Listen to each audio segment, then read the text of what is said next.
Combinations of the Golden Domes changes each game. I wonder if that means the Starfisher code also changes, but we'll find out when Catherine actually tells us what the damn code is. Well, she doesn't tell us the code, it's actually in her... well, you'll see. Alright, let's summon Gehn again. And I do apologize for bumping into the mic. Hey, Gehn.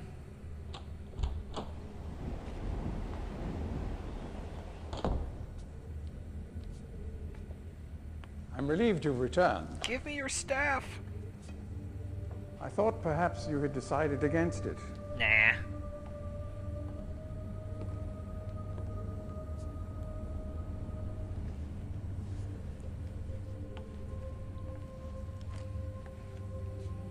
Here, I shall follow you directly. Okay. Well, let's get this over with. Let's go to the prison age.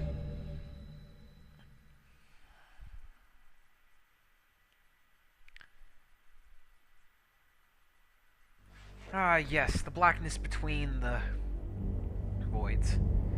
Hello. Lincoln, please.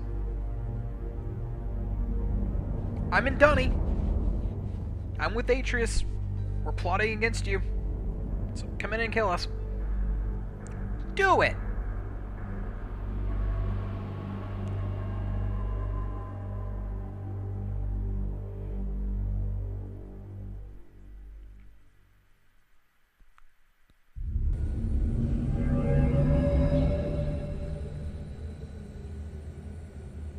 Okay, because all the other bad endings in this game honestly kind of suck because, so you know, when you first get the book, you can use it in the moiety age, and all that happens is they look at you, they speak moiety, and the one guy's like, "Don't touch the linking panel, you dumbass, leave him trapped in there. Close the book." If you use the book in any of the other ages, Gehn's right-hand minion finds it. Gehn forces him to put his hand on the book, he links out, Gehn sees you link up, he shoots you. Uses how he's pissed at Atreus, and you just die. The other endings, you summon Atreus, he comes in, kills both of you, and then he doesn't really do much. He just kind of says, "Well, I knew it was right, and well, time to go back home and fuck this age." Of course, he hasn't written anything there yet. But in all honesty, this bad ending is probably my favorite. So let's just go and see one of the bad endings of this game.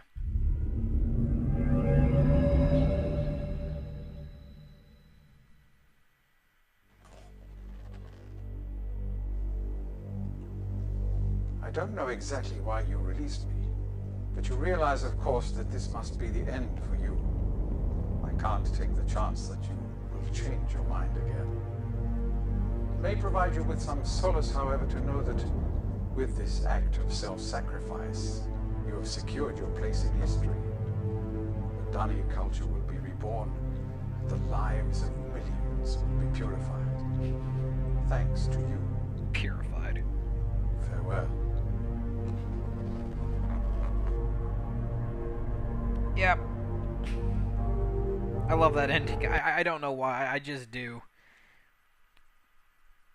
I just love how he... Oh, was it this one? Yes, it was. Awesome. So yeah, so now we can actually fully explore the age to our heart's content. And oh, by the way, he, you know, extracts frog juice and smokes it. But still, I love everything in here. Like, if I was good at bronze working, I would find, like, or some working at all, I'd find a way to, like, oh, I don't know, kind of, like, almost recreate some of this stuff. Now, you know, maybe if Gehn would have released us from our prison, then maybe, just maybe I would have believed him, you know, shook his hand, had a glass of wine, but no, you kind of screwed yourself. Let's go explore the age. And we can't. Fantastic. I wish we could, honestly. Everything else is a music box. But yes. Well, let's go down here to Gehn's bedroom.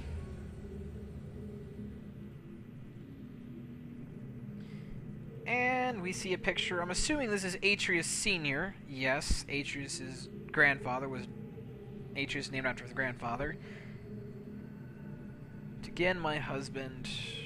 Yeah, and this is Gehn's wife, who tragically died. And we actually... Lennon. And this is Gehn's journal. I started this latest journal with astonishing news. Catherine has returned to the Fifth Age, and though it sets my teeth on edge to say it, she has also vanished as quickly as she appeared, stolen from me by the rebels. As my guard tells it, she linked into the Fisher Plateau cage, as I guessed, when suddenly he was set upon by a band of rebels who defeated him and spirited her away. And I suspect the truth of the matter was that he was so dumbfounded at actually witnessing someone link in after all this time that he presented an easy target for whichever rebel had happened by at that moment. The damnable luck of it. He did get a good enough look at her through, though, to verify that was indeed Catherine. He also claims that he inspected all of her belongings and found no linking book on her person, a fact which, if true, makes the question of why she returned here all the more puzzling. While I am sick with frustration at having lost the only quarry, the only guard that cage has ever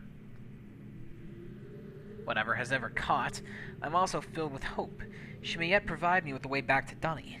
It is time that I have managed, despite overwhelming odds, to break free of the confines of the Fifth Age and resume my mission to save my culture from extinction. But I fear that unless I am able to regain access to the vast resources that line the city's ruins, the task of reconstructing that great civilization will be impossible. If Catherine did bring a linking book with her, then I am halfway there. If not, then she is trapped in the Fifth Age, and I can assume that my emotionally crippled son will soon be along to rescue her. Either way, it is crucial to my plans that I find her soon. Her presence here now forces me to take the rebels more seriously. I should never have permitted them to survive this long. Once again, the Great Wark has demonstrated its usefulness to me. The past week, the villagers have been most difficult to manage. Apparently, they have learned of Catherine's arrival, and their fear of this mystical beast has been all that has kept them in line. Had I known how truly useful the prodigious creatures would prove to be, I would have perhaps captured more of them while the local population was still plentiful. Although, to be sure, if these disturbances continue, my current pets will be in no danger of perishing for lack of nourishment. The search for Catherine continues.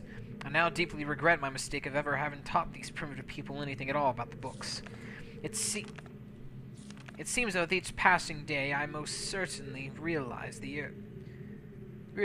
extent to which they were not ready for that knowledge, not even in the simplified manner in which I had presented it to them.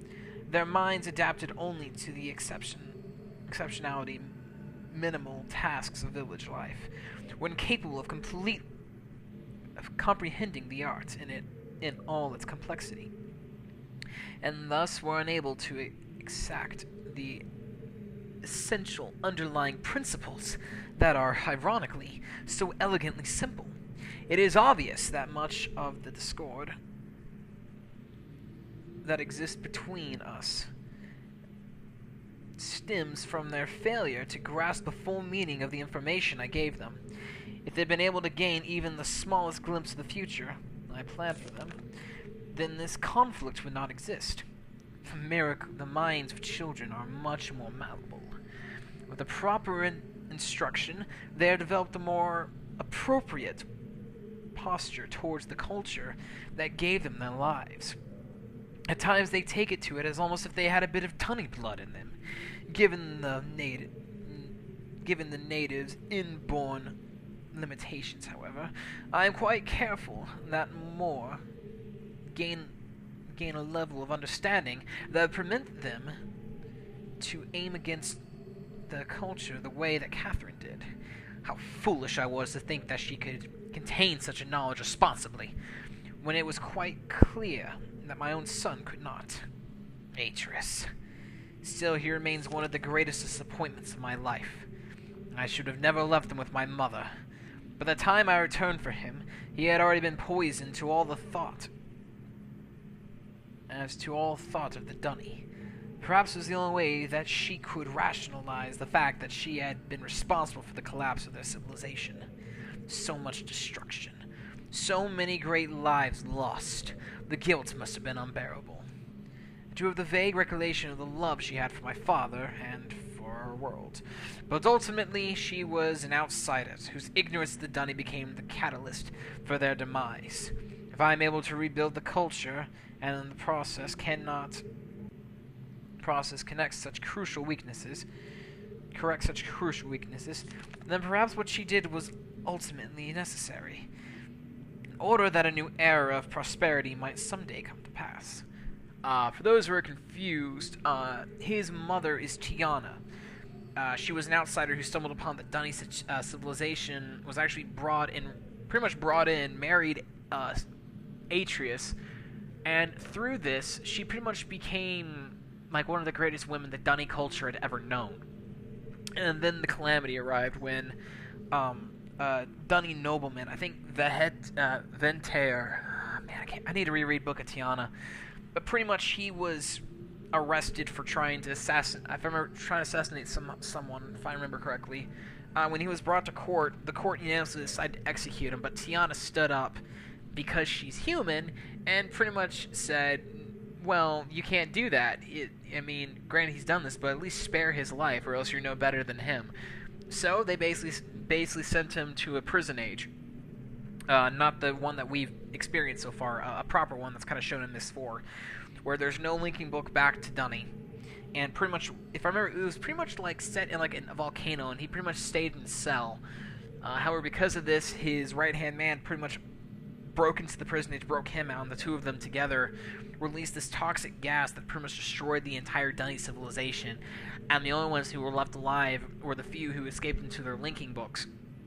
But even some of the linking books were tainted by this poison, and so there were only a handful of Dunny survivors, along with Tiana, Gehn, and his wife.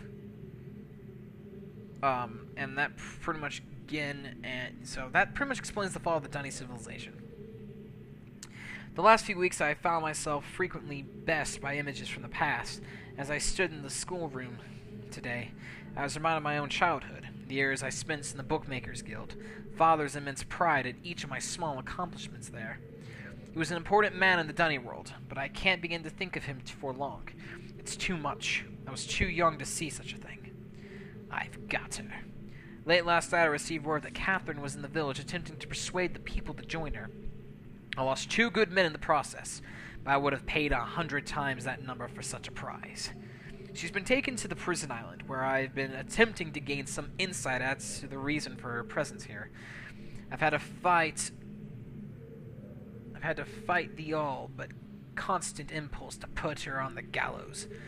She has adopted the most infuriating stance of only answering my questions, which, when she answered them all in her native tongue. Even so, she is a poor liar. I'm now quite certain that her return to Riven was unintentional, and that she brought no linking book with her, as far as her unwillingness to share with me the location of the moiety. We shall see. Without the leader, however, they are once again powerless against me. If Catherine's coming here was indeed an accident, then Atreus is bound to come for her. This is a given. The question I must now concede is, how will he do it? It is likely his hesitation has been due to, at least in part, to the dilemma.